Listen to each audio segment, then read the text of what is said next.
Daniel es asesor fiscal en Cataluña y tiene un canal en Instagram donde denuncia el impuesto al CO2. Cuéntanos, Daniel, qué es el impuesto al CO2 que se está desarrollando ya en Cataluña. Bueno, pues básicamente el impuesto al CO2 es un impuesto que grava las emisiones de CO2 por aquellos vehículos de gasolina o diésel Ujú. y que solo grava el hecho de que se emitan, digamos, emisiones de CO2, no, por ejemplo, el reciclaje de las baterías de un vehículo eléctrico. Por lo tanto, solo afecta a aquellos vehículos más antiguos y no a los más nuevos, como serían pues, un vehículo eléctrico o un híbrido, porque también hay diferentes tramos. Y, por ejemplo, un vehículo híbrido que no supera actualmente los 120 gramos por kilómetro de CO2 no tendría que pagar este impuesto. ¿Y esto cuándo surge? Porque ahora mismo en el resto de España hemos estado investigando y en el resto de comunidades no hay de momento impuesto al CO2. Parece como que es la entrada, la puerta de entrada desde Cataluña. ¿En qué año surge?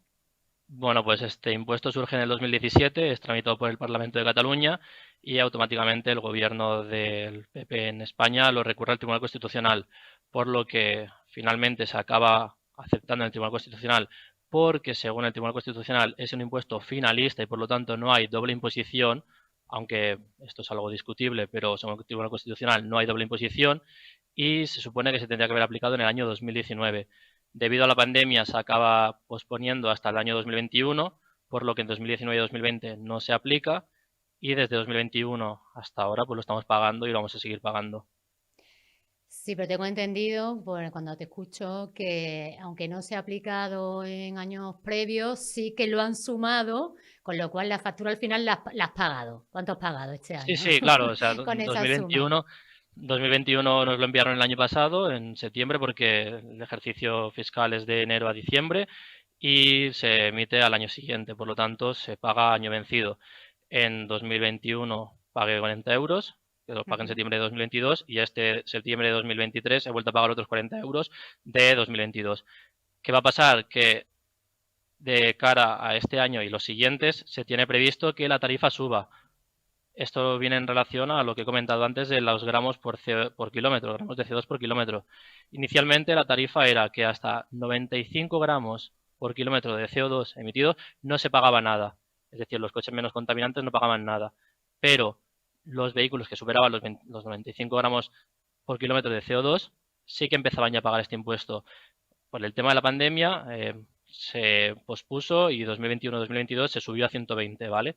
Pero de ahora en adelante, en principio, se va a aplicar esta tarifa a todos los vehículos, que para prácticamente cualquier vehículo nuevo, por el hecho de ser de gasolina o diésel, ya supera los 95 gramos de CO2 por kilómetro. Es decir, solo los que son híbridos o incluso algún híbrido también se colará, solo los que son eléctricos no pagarán. Precisamente los que son eléctricos son los vehículos más caros.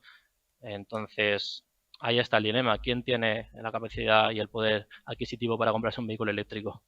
¿Qué Claro que haremos este los que impuesto, no? entendemos efectivamente, Daniel, que este impuesto es como una presión, una obligación para que efectúes el cambio, porque cuántas veces pagas por el mismo objeto, ¿no? Por el coche, cuántas veces hay que Claro. pagar impuesto de circulación, compras el coche, cuántas veces estamos pagando por un coche hasta ahora mismo normal, el coche de la clase Claro. media o el coche de gasoil o gasolina.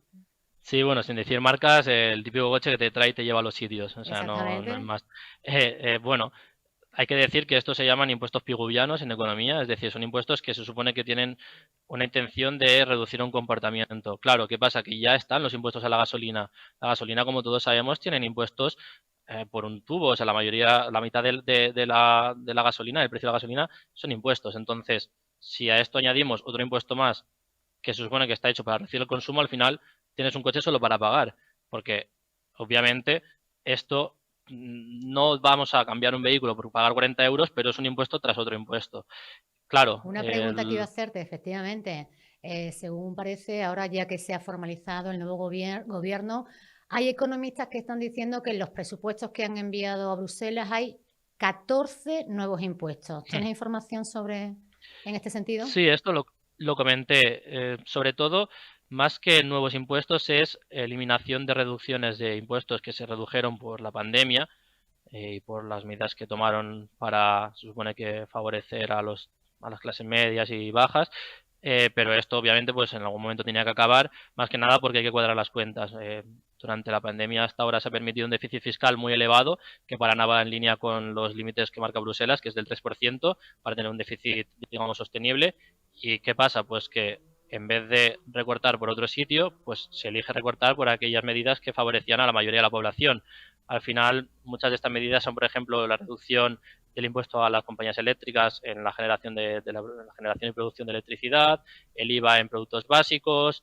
Entonces, todas estas medidas se van a eliminar, vamos a volver hacia atrás, vamos a volver como estábamos antes.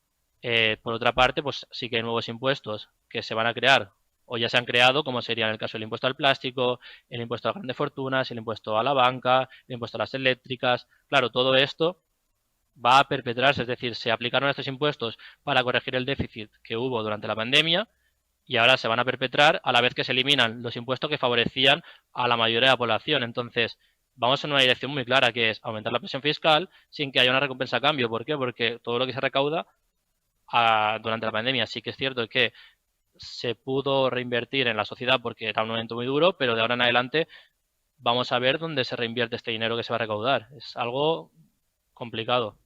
Claro, porque yo me pregunto que mientras se considere aceptada o no la teoría del cambio climático, al final a quienes culpabilizan es a la clase media.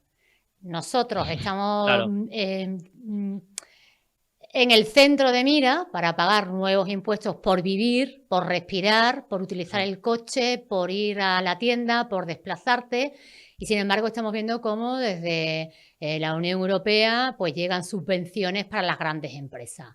Las grandes empresas, entiendo yo, están muy mimadas, mientras el nivel adquisitivo de la clase media se merma cada día más. Yo lo veo como una guerra abierta contra la clase media, contra el estado de bienestar, del que ya nos avisaron en el año 2008 con la crisis. Por ejemplo, George Soros dijo, se acabó la era del bienestar, se acabó la clase media. Vivimos en la era del malestar desde el punto de vista fiscal, nos adentramos hacia esa dirección. Bueno, yo como analista, que me encanta analizar datos económicos y tendencias, al final lo que veo es claramente dos direcciones en la población. La polarización en cuanto a rentas muy altas y rentas muy bajas, que se camuflan como medias, y luego la presión fiscal sobre las rentas que están en el medio. Claro, ¿qué pasa? Todo lo que son rentas muy altas tienen la suficiente capacidad y poder como para poder derivar sus rentas a paraísos fiscales o a países con baja tributación. Y son estrategias totalmente legales. Sí que es cierto que a nivel de la OCDE se están tomando ciertas medidas, como podría ser el Pilar 2, que básicamente es que todas las empresas paguen como mínimo un 15% de beneficios o que se apliquen impuestos como han hecho en España, de grandes fortunas, pero son migajas. Los estados de bienestar los sostiene sobre todo la clase media porque es la más voluminosa y la que no puede escapar sus rentas, ¿vale? Entonces, cuando empiezas a masacrar a la clase media y ves que los ingresos reales de la clase media no suben, en cambio los precios sí que suben, y sobre todo si hablamos de los precios de aquellos bienes que no son replicables, como podrían ser la vivienda, o incluso aquellos bienes que son novedosos y que tendrían que tener un precio más estable por esto de la mejora tecnológica, tienen un precio muy elevado, como podría ser un vehículo, y por lo tanto la clase media aspira a vivir igual que la clase que no es trabajadora, es decir, que la clase que vive de subsidios, porque esto justo lo explicaba hoy en una publicación que he hecho. El salario mínimo no paran de subirlo.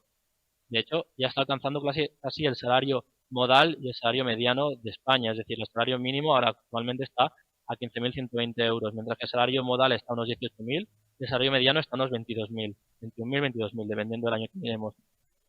Claro, estamos hablando de que los que pagan impuestos están en el salario mediano, que son trabajadores que tienen un trabajo que probablemente sea cualificado o que sea bastante duro y que esta persona no puede avanzar porque el precio de la vivienda está subiendo a un nivel, a un ritmo mucho más elevado que el salario mediano, que el salario mediano en términos reales lleva años estancado, lleva 20 años estancado. Bueno, pues ahí tenemos la dirección, la marca claramente el famoso y popular eslogan del Foro de Davos.